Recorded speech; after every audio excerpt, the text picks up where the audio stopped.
Good morning. Are you Steve Ray Williams? I need you to speak up since you have that. Are you sick? Okay. So, will your client waive the formal reading of the indictment in each case? He does, Judge. All right. See, will he waive the formal, did I already say this? He'll waive the He will. formal reading in all the cases. Sorry. All right. All right, let's get started. Mr. Williams, in cause number 26, DCCR 0312, you're charged with the state jail felony offense of unauthorized use of a vehicle.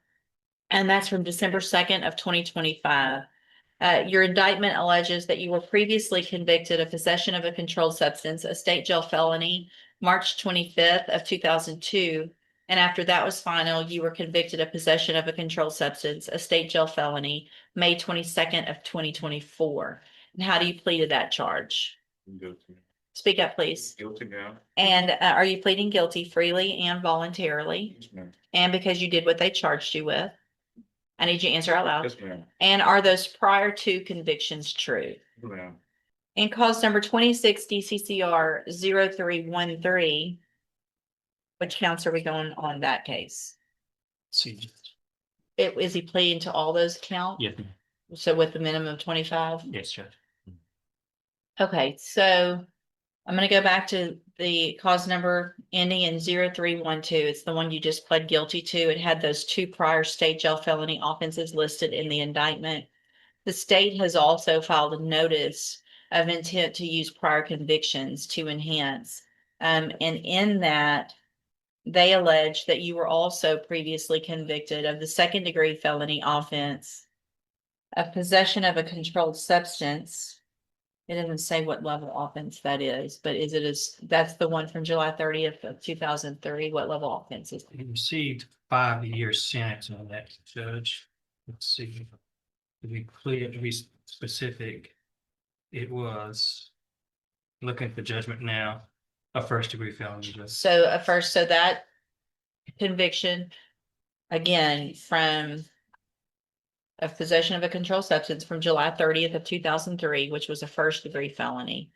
Is that true or not true? Yes, ma'am. And then there's also an allegation of a conviction from March 11th of 2008 that you were convicted in the United States District Court for the Eastern District of Texas of the offense of felon in possession of a firearm. And is that also Yes, true? ma'am. And so what that means is that for punishment purposes, in this case, the punishment range would be that of a second degree felony, which is between 2 years and 20 years. Is that your understanding? Yes, ma'am. And again, did you enter your plea of guilty and true to those prior convictions freely and voluntarily?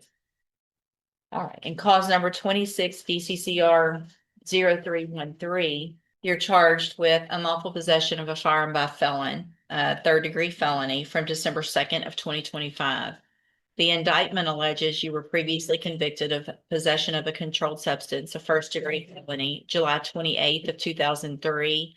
And then the notice of intent to enhance alleges that same prior that we already talked about, which is the felon in possession of a firearm case, which was the federal case from March 11th of 2008. How do you plead to this charge? Guilty, ma'am. And again, are those prior convictions true? Yes, ma'am. And did you plead guilty and true freely and voluntarily? Mhm. And in this case, that makes the punishment range that of a habitual offender. Is that everyone's understanding? Yes, Your Honor. Yes, Your Honor. In cause number 26 DCCR 0314, you're charged with the second degree felony offense of abandoning or endangering a child within placing them in risk of imminent bodily danger. And that's a second degree felony from December 2nd of 2025. And how do you plead to that charge? Guilty now. And then that indictment also alleges that you were previously convicted of possession of a controlled substance, a first degree felony, July 28th of 2003. In addition, that notice of enhancement alleges that prior conviction of felon in possession of a firearm, making this habitual punishment. Do you understand? Yes, ma'am. And again, are those prior convictions true? Yes. Cause number 26 DCCR 0315, you're charged with the state jail felony offense of theft of a firearm. And that's from December 2nd of 2025. That indictment alleges those prior state jail felony convictions, the possession of a controlled substance from March 25th of 2002. And then after that was final, the state jail offense, possession of a controlled substance from May 22nd of 2024. In addition, there's the two prior felonies that are listed in the notice of enhancement, the felon in possession of a firearm, as well as the possession of a controlled substance, which was a first-degree felony. And how do you plead to this charge? Guilty, ma'am. And again, are you pleading guilty freely and voluntarily? Yes, ma'am. And also, are all those prior convictions true? Yes. And then finally, in cause number 26 DCCR 0316, you're charged with a first-degree felony offense of aggravated kidnapping from December 2nd of 2025. And how do you plead to that charge? Guilty, ma'am. And that alleges in the indictment the prior offense of possession of a controlled substance, a first-degree felony, July 28th of 2003. In addition, there is the notice to enhance that alleges the prior felon in possession of a firearm from March 11th of 2008. And are all of those prior convictions true? Yes, ma'am. And that for punishment purposes makes this a habitual offender, correct, everyone? Yes, ma'am. Did you enter your pleas of guilty and true in all of these cases freely and voluntarily? Yes, ma'am. And did you plead guilty in each of the cases because you actually did what they've charged you with? Yes. In all of these cases, I have here on the tablets and documents that have your signature on them that the state has marked as exhibit number 1. Before you signed these, did you go over them with Mr. Lewis? Yes, ma'am. Do you fully understand them? Yes, ma'am. And do you understand if I follow the agreement that you've made with the district attorney in each case that you'll be waiving or giving up any right to appeal? Yeah. It's going to take me a minute to get them all printed out. And state tenders number 1 in each case. No objection, Judge. It's admitted. Is there any evidence that Mr. Williams is not competent? No, Judge. And Mr. Williams, do you also understand if you're not a U.S. citizen that a plea of guilty or no contest may result in your deportation, exclusion from admission to the country, or denial of naturalization under federal law? Yes, ma'am. Right, this is going to take just a minute. I've got to go through each of those documents and print out the admonition. Sir, in each of your cases, I'm going to find that you entered your pleas of guilty and true, freely and voluntarily. Find again, you're mentally competent and understand the nature and the consequences of all of those pleas. And cause number 26, DCCR 0312, find sufficient evidence to find you guilty and find all those counts true. And in that case, sentence you in accordance with your agreement to a term of 20 years in the institutional division of the Texas Department of Corrections. You will receive credit on that sentence for any time that you've been in custody that the law gives you the right to receive. In cause number 26, DCCR 0313, find sufficient evidence to find you guilty, find those prior counts true, and at this time find you guilty of unlawful possession of a firearm by a felon. Sentence you in accordance with your agreement to a term of 35 years in the institutional division of the Texas Department of Corrections.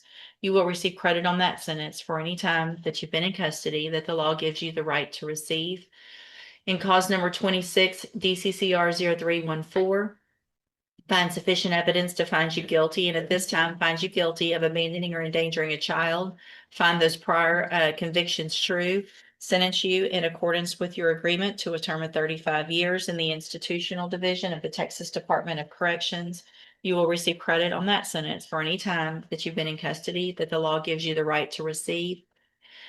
In cause number 26, DCCR 0315, find sufficient evidence to find you guilty and find all the prior convictions that you pled true to true. And at this time, find you guilty of theft of a firearm. Find those convictions true. Find sentence you in accordance with your agreement to a term of 20 years in the institutional division of the Texas Department of Corrections. You will also receive credit on that sentence for any time that you've been in custody that the law gives you the right to receive. And then in cause number 26, DCCR 0316, find sufficient evidence to find you guilty. And at this time, find you guilty of aggravated kidnapping. Find those prior convictions true. Sentence you in accordance with your agreement to a term of 35 years in the institutional division of the Texas Department of Corrections.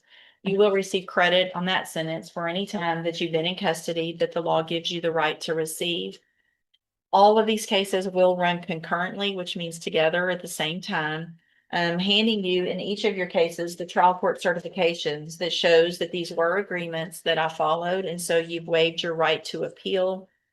I've also handed you a written admonishment regarding your ineligibility to possess a firearm or ammunition. Because of the judgments entered against you, and you obviously know this because it's one of the charges and you've had the charge in the past, but I'm required to read this to you by law. So because of the judgments entered against you, you're ineligible under Texas law to possess a firearm or ammunition. Possession of a firearm or ammunition could lead to charges against you. If you have questions about the laws that make you ineligible to possess a firearm or ammunition, or about how long that lasts, you can talk with Mr. Lewis. All right, good luck to you, sir. You can go back with the bailiff.